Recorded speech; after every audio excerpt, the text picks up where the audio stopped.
大家好，我係飛廉。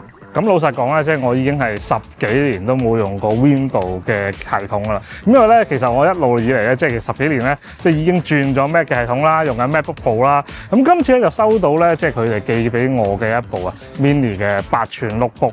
咁啊，今次同大家嚟試下睇下咧，究竟即係重懷 Windows 嘅懷抱咧，究竟可以幫唔幫到手啦？同埋咧，即係呢部機咁細部咁方便咧，可以做到啲乜嘢啦？咁喺開始條片之前咧，嘅 like subscribe 我哋 channel 啦，有咩意見下面留言俾我哋一齊傾下嘅，可以傾下部 notebook 啦，亦都可以傾下咧，究竟呢部 notebook 咧，你有冇諗法可以做到啲乜嘢嘅？都歡迎下面一齊傾下嘅喎。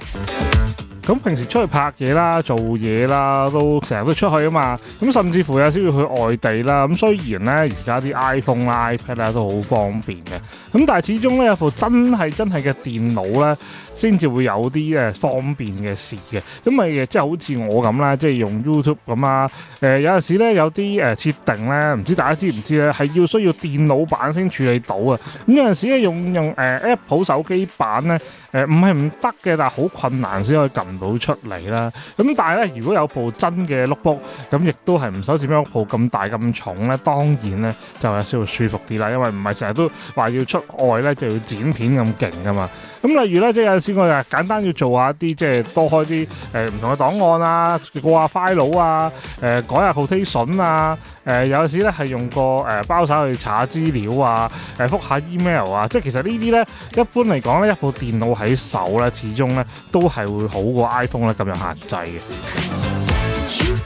咁點都好啦，同大家睇一睇部機嘅 spec 先啦。咁呢部機咧，佢俾我試咧就係 Intel N150 處理器，12GB RAM 啊，512嘅 SSD， 藍牙5.2，內置一個 webcam 啦，同埋指紋鎖嘅。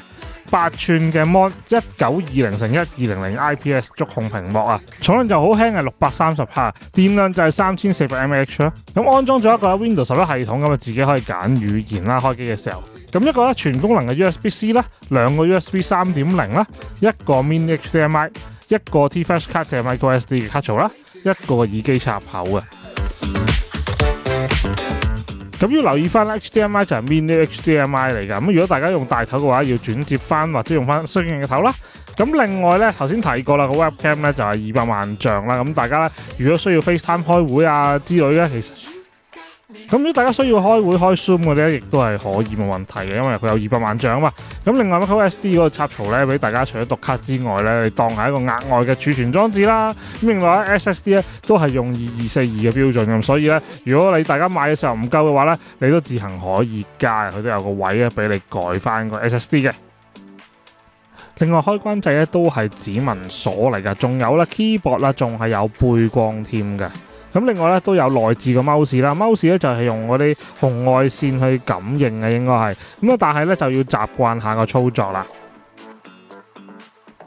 咁其實呢類嘅迷你電腦咧，其實咧就啱好咧幫到我咧一個空缺位，因為佢本身輕啦，8吋啦，可以放落啲手提袋咧，完全冇壓力嘅，即係大細咧大約係即係細過半張 A4 紙嘅，咁所以咧有陣時喺公園啦、機場啦，或者係做嘢嘅時候隨手咧一攞出嚟咧就可以有一個完整 Windows， 即係起碼叫真正嘅一個 notebook， 係啦，俾我開到一啲 Office 啦，開到一啲 Cloud 啦，睇唔同嘅文件或者修改啊唔同嘅文件都係冇問題嘅。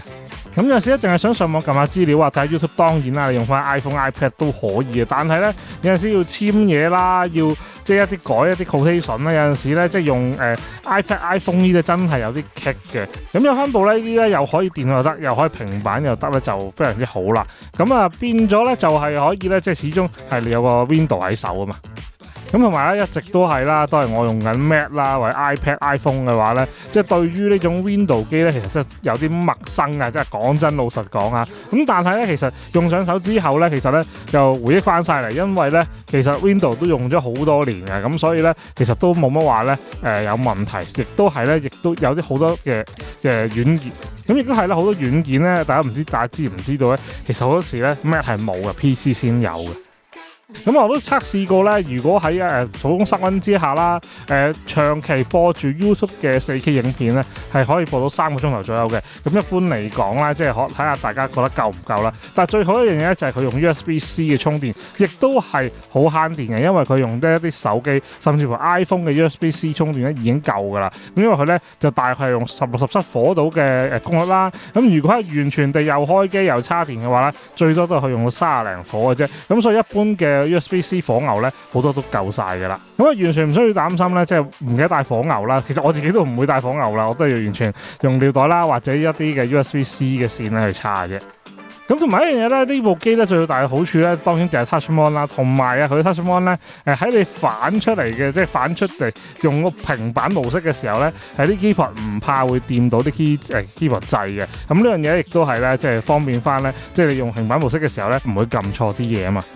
即係總結嚟講啦，即係其實呢部機啱啲咩人咧？即係好似我朋友咁咧，佢會做直播嘅，咁亦都係咧，即係佢覺得譬如用嗰啲直播軟件咧，原本係用 mouse 撳嘅，如果有一部咧好輕好細嘅 notebook 可以 touch mon 嘅話，直接喺個 mon 上面撳咧，係非常之方便。同埋即係呢個嘅定價咧，唔係太貴啦，即係叫做而家呢個喺我呢個手上嘅版本咧，就賣緊2000零蚊啦。咁其實佢覺得啦，就係覺得好抵玩嘅，因為咧都唔算貴啦，而且又有 touch mon 啦。咁其實有 touch mon 嘅機咧唔少，但係咧，要呢個價錢要做到呢個功能咧，咁我覺得呢個都係一個幾好選擇，佢都覺得係一個幾好嘅選擇嚟嘅。咁亦都係啦，即係佢話做直播可以幫到手咧，我都覺得係又可以嘅喎。咁所以咧就係啦，即係如果大家係有需要一部咁細嘅機啦，亦都係即係同我一樣啦，即係冇咗即係用 Windows 好耐啦，但係又想有部 Windows 機喺一啲唔同嘅軟件處理上咧，用翻 Windows 機又啱啦。咁或者係咧，即係如果你想帶部 notebook 出街，但係又唔想咁大隻嘅話咧，呢部機咧，我覺得2000零蚊咧，絕對係可以嘅。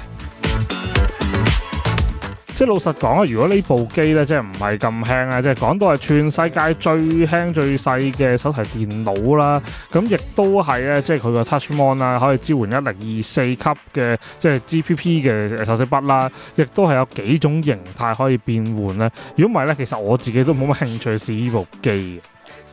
咁但係當然啦，電量方面咧就當然一定唔夠啲 iPad 啊、iPhone 嗰啲咁勁啦。咁所以咧，大家咧，我咁相信都要咧預備翻個 USB-C 嘅尿袋啦。如果你真係長期坐喺 coffee shop 啊、坐喺機場做嘢嘅話咧，我相信咧要用翻呢一個即係尿袋插翻電咧就可以啊。即係我諗你當係一個多咗一部電話咁樣啦。